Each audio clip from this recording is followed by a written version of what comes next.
Hey, you guys, I wanted to come on here and give some commentary on the events that have been unfolding as a result of the inescapable coronavirus. Now, before I really go in on this topic, I want to say that I'm fully aware of the severity of this virus. I know it isn't a laughing matter, and as it pertains to health in general, it's something that I always take seriously. And I also want to give my sincerest condolences to the ones who unfortunately lost their lives due to this virus. I know obviously that other circumstances such as pre-existing conditions and age are the other culprits in this, but I think the virus, if anything, just further exacerbates the person's health to a point where the body's functions simply cannot take all of the stress and effects of these ailments. So it really is sad. It's a really sad situation. But I do want to get to the point of why I came on here. Now, the video will be a little bit lengthy because I'm going to be discussing two different articles that I came across, but it will help you guys to really understand the political side of all of this once I'm done explaining everything to you. And of course, throughout, I will stop to offer some commentary in addition to final commentary at the end. So let's go ahead and get into the first article. So, the first article is from RaceBaiter, and the author in this is talking about why Black people shouldn't throw themselves on the line to help Asians in their fight with xenophobia. I'm going to read a little bit of this first and then provide some commentary. So, it says here a turkey born spicy white trans man in Philadelphia recently told me that his city's anti fascist movement is mostly comprised of people of color. He said this with an air of confidence, as if the group's non whiteness was to be taken as some kind of asset to my black, same gender loving self. He wanted me to be relieved. Instead, I just bristled. He has memories of burying his light Turkish action in the advent of 9/11. He has memories of his father being pulled over 13 times in a 4 month period after the last time his father packed up their bags and moved his entire family back to Turkey.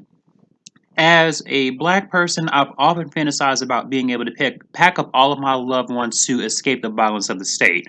I fantasize about having somewhere, anywhere, to go where white violence can't hurt me. For that reason, I couldn't resist making a joke at the expense of his non black trauma. So he says, in quotes, "Oh, so he couldn't handle being treated like an N word, huh?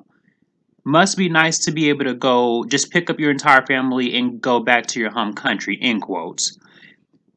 So I do have to kind of pause here for a moment. I do have a problem, and if you guys have been following me, then you know exactly where I'm going to go first. So the article says people of color, and if you guys know me, you know that I don't like that term because I feel as though it invalidates and diminishes black people's experiences and their oppressions. And at the end of the day, there really is only black and white. We know Hispanic isn't a race, Latin is not a race, Turkish is not a race. These terms represent what we call a culture. Please get that down packed. I don't like to repeat myself.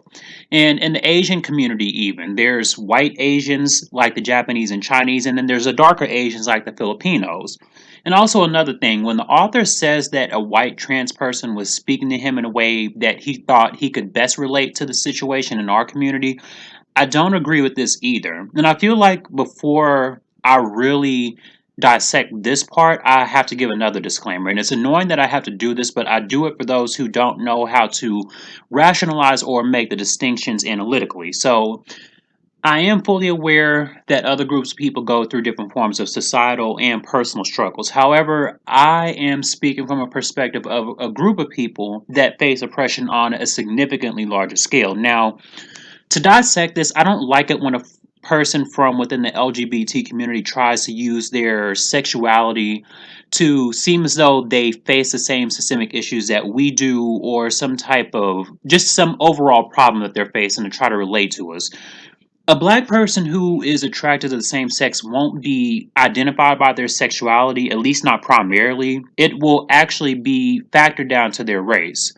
So, for example, let's say we see two black men walking down the street together. They're a couple and they're dressed in typical attire: jeans, but not baggy, and they're not skinny either. A regular black shirt, normal size, and regular shoes. So, nothing too flashy or out of the ordinary. Because of the history of the larger society in this country, if law enforcement were to randomly racially profile these men, do you think they're going to ask them their sexuality first, or do you think they're going to slam their head on the hood of a police car because two men happen to fit a description given to them by a witness? I'm more inclined to believe the latter is the outcome because let's point something out. Police officers, in my opinion, have an order to whom they stop and detain, and there's levels to this. So understand that by process of elimination, they use this process to basically say, is he black? Oh, okay. So let's go searching for a random black man or men and say that they fit the description of who we're looking for. Does it sound like at all they're looking for a black man who is attracted to the same sex? No. Because at the end of the day, the only thing they care about is blackness, and that's it. Everything else is eliminated. So when the author mentions this, I'm like, yeah, but you aren't oppressed to the degree that we are, and I'm sick of certain talking points being used in an attempt to empathize with our plight. Now, this next part I'm going to highlight, I know the author was just having a thought, but I want to add to this. So he says he wishes he could take all of his loved ones. I'm going to assume he meant all black people when he said that, and go somewhere where white violence can't hurt him. Now, we all know by now that white supremacy is something that is global at this point. It's a concept that is seemingly omnipresent on this planet. So even if you were to go to Africa, even the motherland is being heavily colonized right now. And our people there, in certain parts, see value in whiteness more so than anything else. Just the thought that they have the option to be within proximity of the larger society gives some of our people a sense of validation that they are good enough to be tolerated by these people, which, in my opinion, is symptomatic of a vile and a horrific pathology. And I'm going to read more of this and kind of speed it up because there is another article that I kind of want to talk about with you guys as well. So, just to continue, it says, as a black person, it says, it wasn't that I felt jealous of him. It was that he felt the need to boast about his experiences in the face of my blackness. Missing the point, he replied, no, it's just terrible being a trans person in Turkey.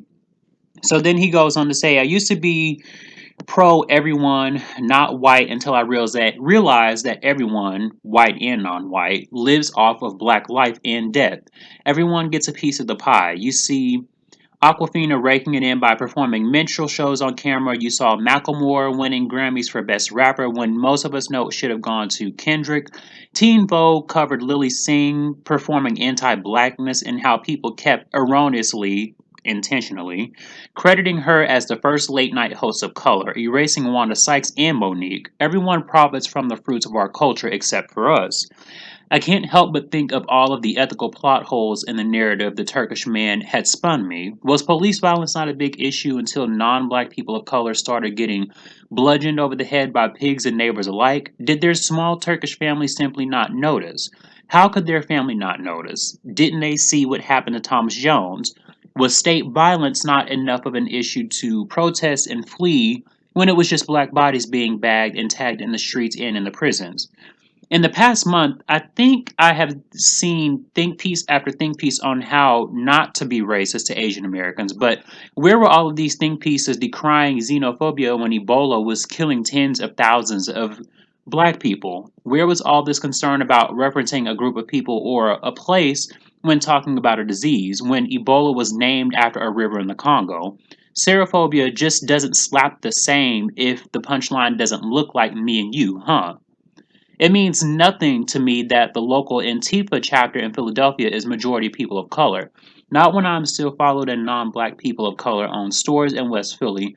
Not when I am profiled at every pappy shop. Not when I'm exploited in Asian-owned black hair stores. It means nothing. I have two vivid memories of a stylishly dressed Korean shooting a little black girl in the back of the head 3 times during the LA riots. I have memories of a white judge letting one of those same Korean women walk with probation and 400 hours of community service. I have memories of Asian women beating a black woman and her mother over the back with a broom in an East Flatbush nail salon. I can't forget how they banded together to spray Ace Tone in that same black woman's face. Okay, so I know that was a lot, and I can't cover every iota of each sentence, but I'm going to touch on some of these points. So there are parts where he admits that he used to be like everyone, and then where he used to be everyone, and then he had a realization that pretty much no one likes us, at least a genuine like, like, not tolerate. But anyways, he alludes to the fact that the Asians were never really there for us in times of crisis and desperation, and when all of these negative adjectives were being attached to us when we had our own issues going on with the Ebola breakout. And I think that that's true. You see, the way that society works is it's okay to fight for everyone else when they're having a problem or situation that affects a large portion of their people, and society expects us to basically be at the front line of these other cultures of people. But those same energies and efforts are never interchanged or reciprocated.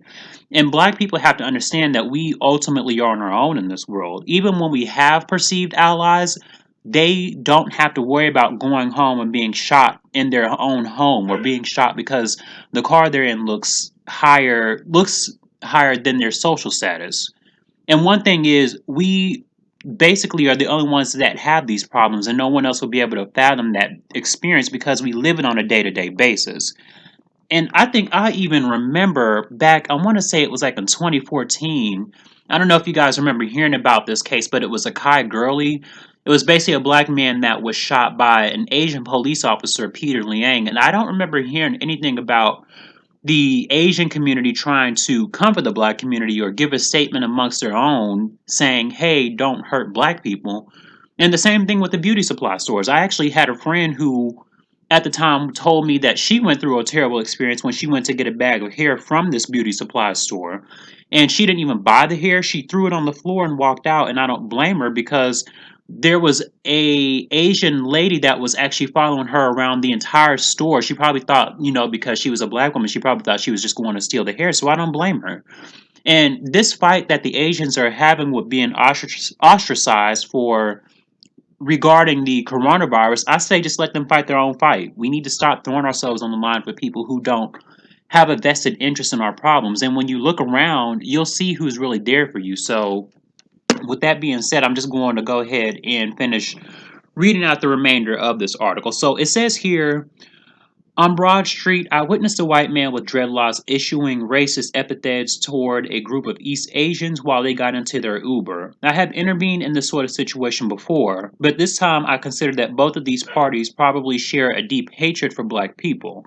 I wanted to intervene, but I refused to make my body a bridge. I have no desire to bond with Asians about how racist white supremacists are. I have no desire to protect them when I will be left unprotected.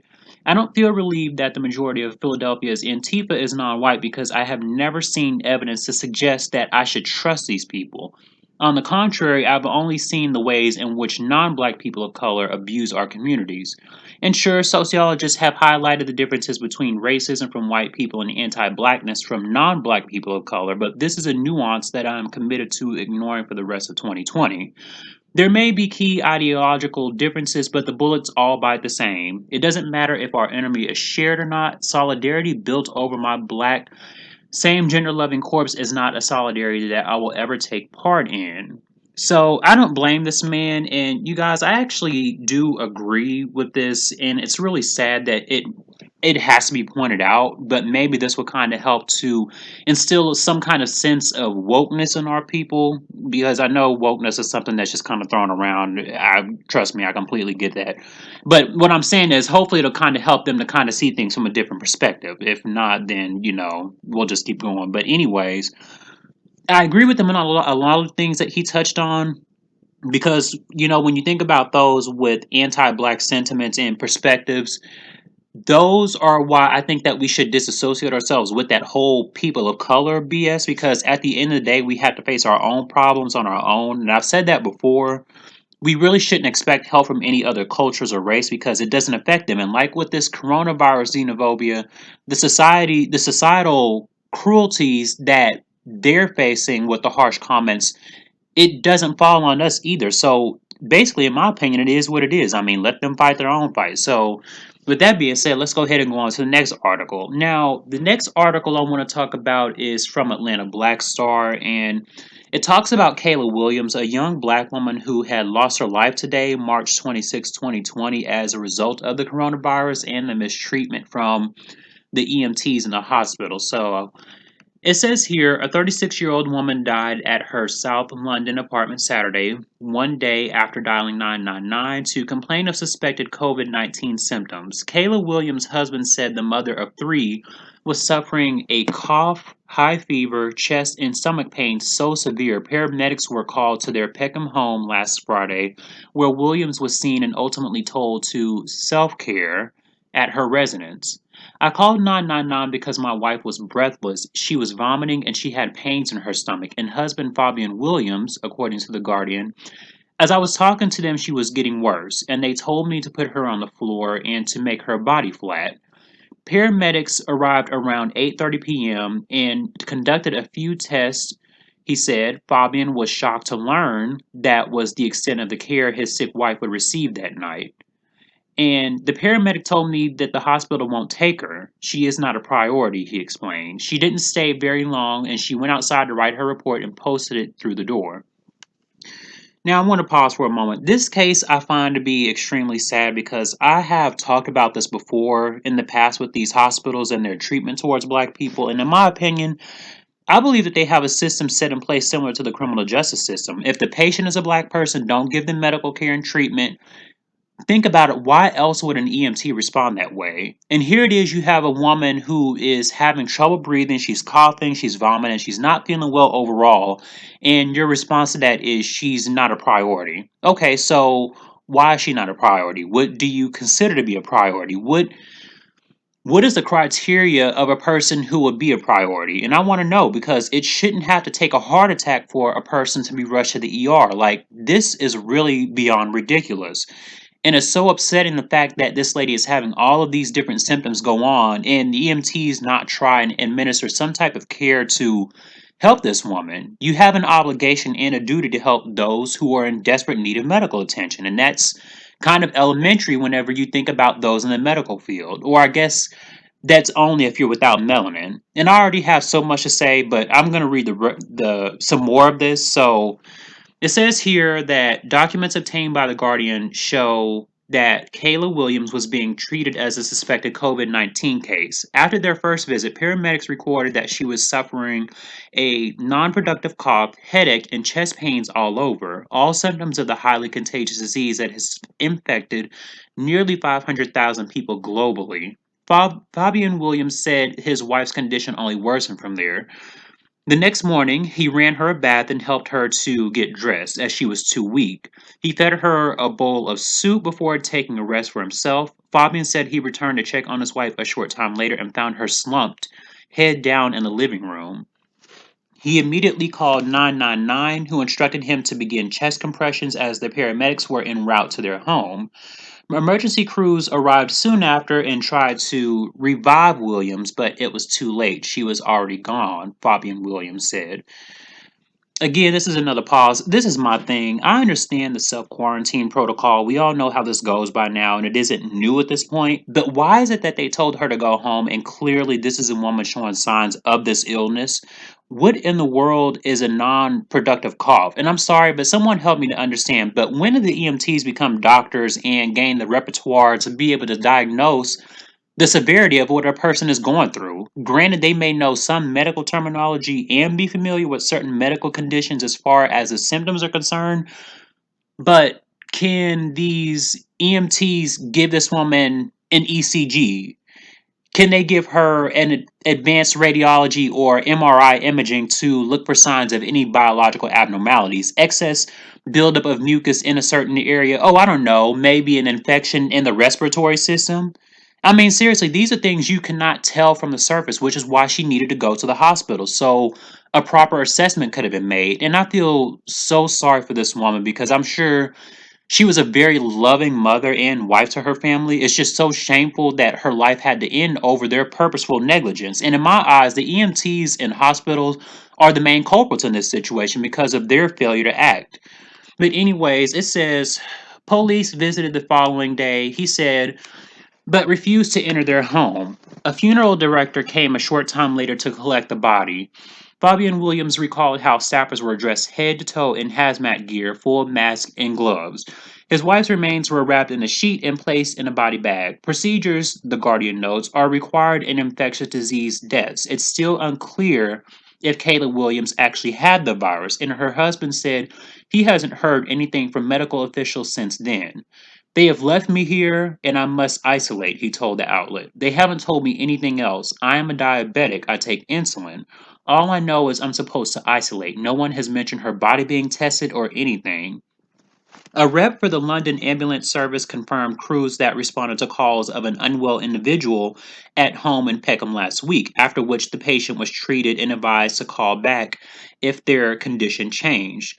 We recalled the following day at 3:24 p.m. and sent a number of resources with our first medics arriving in under 7 minutes. They added, sadly, the patient had died. Our sympathy is with the family at this time. Now, this is a thing. I just cannot. I mean, the nerve. These demons have some nerve to say their sympathy is with the family. Like, if that is not the worst thing to say to someone after you played a role in that person's passing, I don't know what is. It's the ultimate slap in the face. It's like, oh yeah, we told our soldiers that she wasn't a priority, and now we're going to pretend to feel sorry for you. No. And I understand that the hospitals are overflowing with people who have this virus. I get that. But again, it is your duty, it's your responsibility as a healthcare provider to make sure everybody has the right to medical attention, no exceptions. I mean, they're telling people if you show signs to come in. She showed the signs. What more did you need to see? I mean, all of these symptoms were associated with the virus. So it's just like, really? And to say that they were unclear if she had the virus when they took Kayla's body speaks volumes, because it's possible when you guys think about it, if she had the virus, but she could have been asymptomatic. Like, I'm pretty sure you guys have been hearing that sometimes people can have it but not know they have it until like maybe like a week or two later, because the virus is obviously able to remain dormant in your system until it flares up.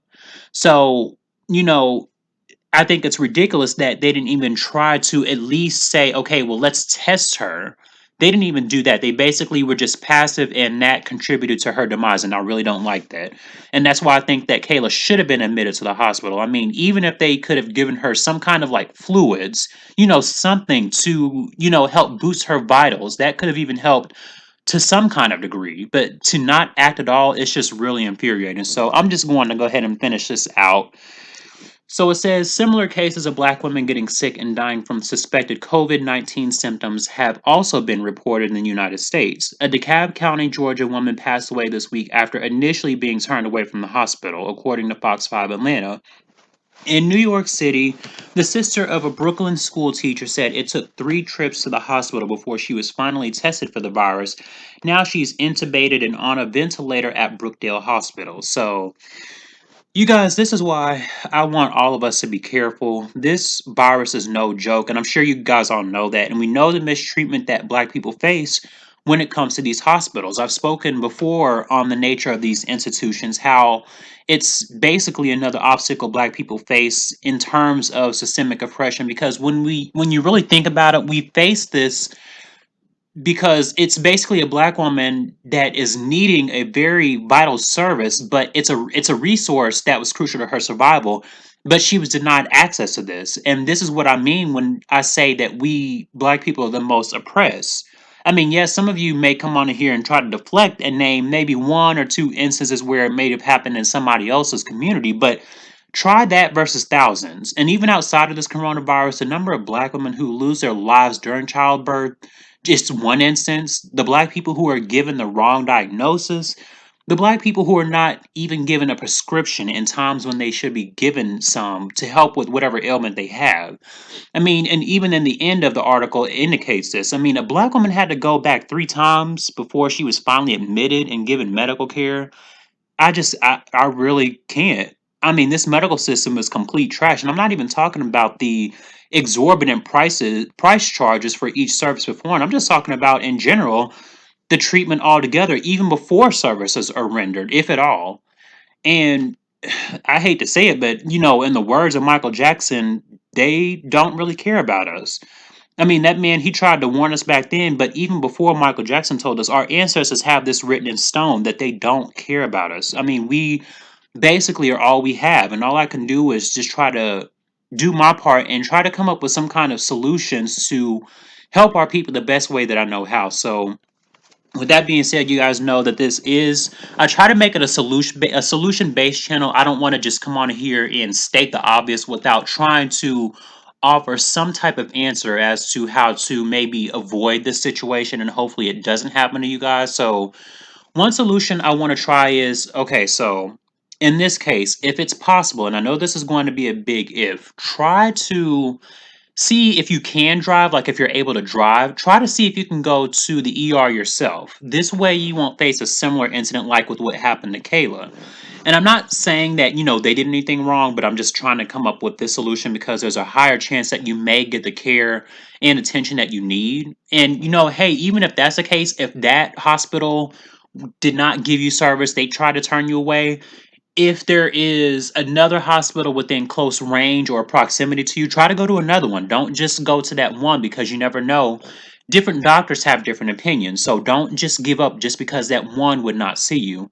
Now, another solution I want to actually have you guys try is if you cannot make it to the hospital at all or you fear you may run out of time, call 911 and tell them you or your person is in dire need of medical attention and that you are almost about to die. And let me tell you why I went to the extreme with that one. When we look at Kayla Williams' case, they said that she had a non productive cough, basically trying to say her symptoms were not abysmal enough to be given medical treatment. And if you can describe the situation to the dispatcher enough to make it seem like the person is on the brink of death, this may actually heighten the sensitivity of the situation, which will increase the chances of them taking you to the hospital. Now, these steps may or may not work. I'm just trying to come up with something that I think might increase the chances of surviving a potentially lethal situation. And this coronavirus is not a joke. I'm telling you guys, make it seem like you only have a few breaths left, exaggerate it so that they have to come and take you to the hospital. I swear, I'm not joking. It is very real out here. So I'm gonna go ahead and get off here. I just want to say rest peacefully to Kayla Williams. I give my sincerest condolences to her and her family during an extremely difficult time. And I also want to say rest peacefully to the people who lost their lives to this virus. Please, if you are battling this virus right now, get help and go to the hospital if you feel anything is off. I cannot stress that enough. So make sure you guys get in the comment section. Make sure you like, comment, subscribe, and share this video. And I'll talk to you guys in the next one.